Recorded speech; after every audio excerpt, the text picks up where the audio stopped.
Hello, Tigers. Today is Friday, also known as National Friday, also known as Early Podcast Day. My name is Aiden, and today we are joining you on Between the Learns, where we talk about all things sports that can happen on this beautiful USN campus. As always, I am joined by Olivia. How are you doing? Good. I have a couple of special guests for you guys today, Colin, Max, and Khalil, the three-team captains on the USN basketball team. How y'all doing today? Pretty good. Pretty good. Y'all got a game today against BGA. What do you guys think about that? How are you preparing for that game? Well, we just had practice yesterday, and it was focused on their star players. Their number 23 is going to be a big topic for us that we got to deal with. Number one, so we're working on that, just trying to get it all down. Yeah, you guys are coming off a really big win against FRA. Khalil, you had the buzzer beater. Congratulations. What was going through your mind? I think everybody wants to know, how'd that feel? I guess we can start with the free throw before. Austin's block should have been a block. I don't know what they were calling it, whatever. It gave us some time to call the play, and we called it drag. Yep. Drag is what we called it. I guess I came down the court. It was 7 seconds left. Mahoney was in the corner. I knew Clay was diving, and so I came off the screens and I was like, okay, this guy's gonna stop me, right? And he just didn't step up. And I saw open lane, and I was like, okay, I gotta go get it. And I went and made the layup, and it was a great moment for all of us. Yeah, it really was. We won that game by 1 point. Max and Colin also had superb games. Max, you were an absolute force under the rim. We've been talking about you guys on the pregame show a little bit. I don't know if you guys watched that, but we've been talking about how our low post game has really gotten so much better over the last few games. What have you guys really been working on to improve down there? I mean, I think in our district especially, every team has their best player as a big man. So I feel like with our team, we have so much size. It's one reason why every one of our games is pretty close. Like, we play pretty good defense in their big man, and we force their other guys to play us in tight games, and we're pretty evenly matched with the rest of the team. So that's what we've been working on. Yeah, and you guys have also been working on a little bit of defense too. You guys, we had some kind of man coverage that wasn't working out a couple of games. We made the adjustment, and we've been letting up a lot less points. What was the changes you guys made there? Our biggest focus was like clogging the driving lanes and preventing middle drives and kickouts. So we've been really helping the helper if the ball is on the opposite, like free throw line extended, the opposite side is going to be completely in the paint to prevent the drive, and really just trying to force baseline or sideline, keep them out of the middle. Yeah, totally. And another thing I wanted to ask you guys about was kind of how the team energy's been over the last couple of weeks. What has the locker room felt like, just from an insider perspective? I think it's been pretty good, actually. We've been winning a bunch of these games, coming back from winter break. We beat MTCS. We beat FRA. We beat Webb too. That was a big game. I also think another big thing is how, like I said, all of our games are pretty close. So we know that once the district tournament comes around, every team is pretty much evenly matched. So no matter who we face in the tournament, it's going to be a good game. So. Yeah, 100%. And I know that as a student athlete myself, the locker room can be a really important time as a younger guy coming in. How have you guys been able to welcome our newer players? And we've seen a lot of play time from Cam, who's been starting the last several games. And what have you guys seen from our younger squads? I can take this. I know, at least for me, he's the other guard, the other one in the backcourt, and it was, I can't even lie, it was a surprise when he was brought up and started, but I think it's been a very welcome surprise. He brings the energy off the jump. He's always willing to go guard the best guard for me. And so it's really like it's a great addition to have to our team. Yeah, and talk about energy. You guys have like a team hype man. Yeah, that's got to be Austin Case. Yeah. You see before the games, even outside of the games, you see it. It's Austin Case in it every single time. Harry Fitzgibbon can also bring the energy. I mean, down. Harry Fitzgibbon can also bring that for sure. And he can bring. Is he gonna bring the headband back? He does. I don't. He needs to bring it back. He needs to bring it back. Yeah, he's been.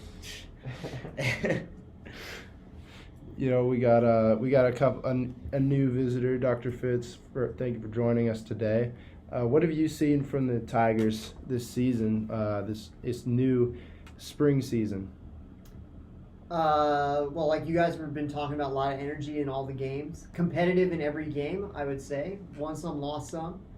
And contributions coming from different people in every game, I feel like.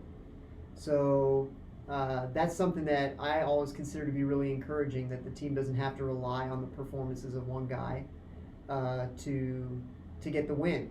You know what I mean? Yeah. And I mean, like it's been so fun to watch this team from the booth, and so much energy radiating in Sperling.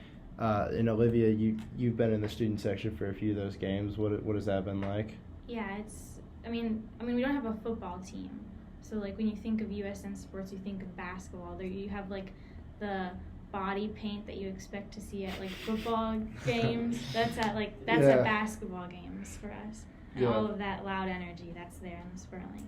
For sure, and it's been such a pleasure to have a new fresh take on what it means to be a USN basketball team. You know, we've seen this team kind of come into its own a little bit in these last few weeks. You think you guys are pretty close to being a complete team in that sense? I would say we are like we've been talking about. This district is very close in terms of competition wise. So I feel like as we keep working, we're going to be better than a lot of these teams in the district. And while our record may not show it right now, the district tournament, everyone's in it, so it's going to be a close battle. Yeah, we're definitely peaking at the right time. We're coming together. Yeah, and we're coming into playoff season soon. You guys have any last words of I guess advice, or not really advice, more of just what you're expecting to do in these playoffs? I think we're expecting to win. Yeah, I mean, that can be. Yeah, I think that, I mean, as we can see from every game, like we've been close with everyone. So I mean, it's pretty flat district with all the teams are all pretty good and pretty talented, but no one's really that much better than anybody else. And our strength going in is that we've been in a close matchup with basically every team down to the wire. So like we have that experience, to look at. I got 2 questions about the FRA game. Hopefully I'm not covering anything that was already covered. Okay. First quarter, our man Luke Kim just goes Yeah, off. Luke Goes Kim. off. Luke Kim. What were you guys thinking when that was going down? He never passed the ball or even considered passing it. No. Rightly so. What were your thoughts? He That was was great. Yeah, he was going after it. I think it was his opportunity. He didn't shy away from it. Really proud of him for that. He kind of had a he was- Mamba mentality about I him, mean, too. he did. He went what, 2 for 3. The other Yeah. shot almost went Yeah, into that's a good like they were all good shots. They were all in rhythm, and they all helped our team. We only won by 1. If he isn't making those, then we're not winning the game. So he was definitely a big piece for that. Yeah, and another shot without which we would not have won the game, obviously. Khalil Yeah. scores at the buzzer. We got 7.3 seconds. We're throwing it in. Did you decide beforehand, I will never be giving this ball up? It's going to be me all the way no matter what. Or were you looking things over? Take us through the 7 seconds. That was, I mean, it was. We already covered this a little bit, but I think I can get into what I was thinking a little bit more. Like I said, I saw Mahoney in the corner, so I knew that was an option. Clay was driving down, but what happened was they had a new guy that was guarding me, number 5. I don't know his name. I don't really care for his name, whatever. And so he was guarding me, and so I came down on the left side, and I could have driven left, but I didn't take that. I was like, okay, I'm gonna run the play. So I came across, and Max set a great screen. He just got number 5 got cracked. Like he was on the floor, and so I was coming around, and so I'm coming down. I was like, okay, somebody's gonna get there. If they step up, I knew Clay was gonna be right in the basket, wide open. If the other guy came over, I knew Mahoney was gonna be wide open, and we all know Mahoney can make a 3 when it counts. And so nobody subbed up. Nobody stepped up, and I was like, okay, I'm gonna go get it. And so you did. So I did. One thing I notice is that in those situations when we're getting down near the end, even when we have timeouts, Coach Jones doesn't like to take a timeout. He likes to let you guys run with it. So you said you had a play called there. Is that right? Yeah, I think it was yelled out during the free throw before. It was a play that we ran before to get Clay to score to what? It was to go up. 3 possessions before Khalil's game-winning basket, we ran that same play, and we had 3 wide open or contested but made shots by Clay in the paint. So we knew that something would be open from that again. Yeah, gotcha. Well, thank you guys so much for joining us. I know you got to run because you got to get ready for this big game. It's been such a pleasure to have y'all on the podcast. Thank you for having us. Thank you. Yeah. Appreciate it. All right, switching gears, we're gonna talk a little bit about what else is going on with USN Sports. We've had some hockey games last couple weeks. USN's kind of been killing it. Edward Crane got the Player of the Game award. He got the picture with the Infinity Gauntlet. It was pretty cool. He had Benton Laird had a goal, and then Ryan Barrett assisted Edward Crane. So we're seeing all sorts of flair from the USN hockey team. Unfortunately, Edward's not here to talk about it. Have you guys been able to make it out to any hockey this year? Dr. Fitz, what have you seen? I've seen 3-4 games, I would say. Kind of like the boys were just talking about with the basketball team being in a flat district. I would say hockey is in a similar sort of situation. The boys were telling me they finished 4th in the regular season in their district, but were like 1 win away from being 2nd. So they're starting the playoffs Monday. Games at 5:15. Location to be determined, but Edward said likely Bellevue. So convenient location for a lot of USN people. The team's super fun to watch, and the USN players, as you know, it's a conglomerate of I think like 6 schools, many schools. But the USN players are definitely the main contributors, I would say. So if you haven't seen USN hockey yet, come on out and check it out because it's a great time. Yeah, and USN hockey isn't the only sport winding down, but gearing up. We have track. Yeah, track. Olivia, our resident track expert. We have. I mean, we already have had some people I know compete at the KYA Invitational. Sydney Ware and Alima Kasim both did really well there. Sydney almost breaking 7 seconds in the 60-meter, and reopening his commitment after that. And then Alima making her qualifying time for New Balance Nationals. And then also we have soccer, boys soccer starting up. I know they've had some futsal games, which is like indoor soccer. 5-on-5, Not sure what it is, think. but it's related to soccer. Yeah. Yeah, and we have a lot of returning seniors.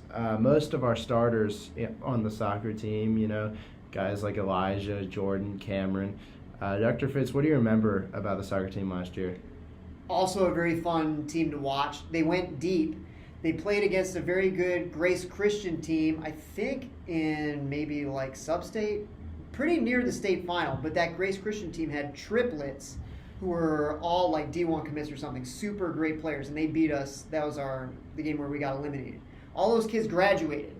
So the boys are feeling like they're poised to make a run at the state championship this year, and they're going to have the usual great goaltending or goalkeeping, I guess you say in soccer, from Jordan, and so they're going to be fun to watch.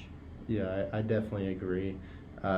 Stay tuned for our spring sports. They're right around the corner. They'll be here before you know it. You guys have any closing remarks to say to the podcast?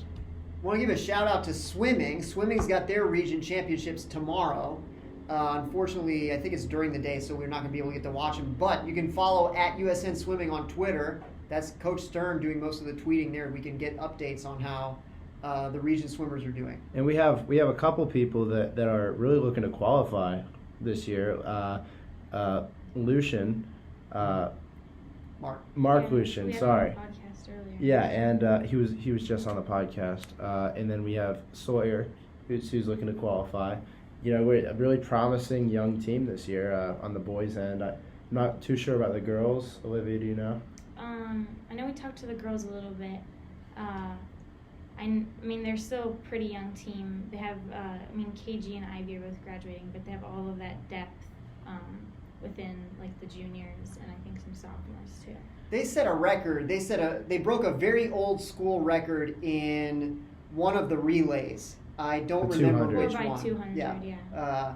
And Mr. Carpinos, the former swimming coach, told me that there's some more relay records that those girls are looking to take down this year. Should be a very strong girls' side. Yeah, well, I'm definitely looking forward to anything that has to do with swimming, a sport that I haven't really been to too many meets. I want to go to more. My New Year's resolution. Well, with that, I think we will end the podcast here. Thank you so much for joining us on Between the Learns. My name is Aiden. This has been Dr. Fitz and Olivia. We will see you pretty soon. We'll start new episodes coming out every weekly. We'll see you next time.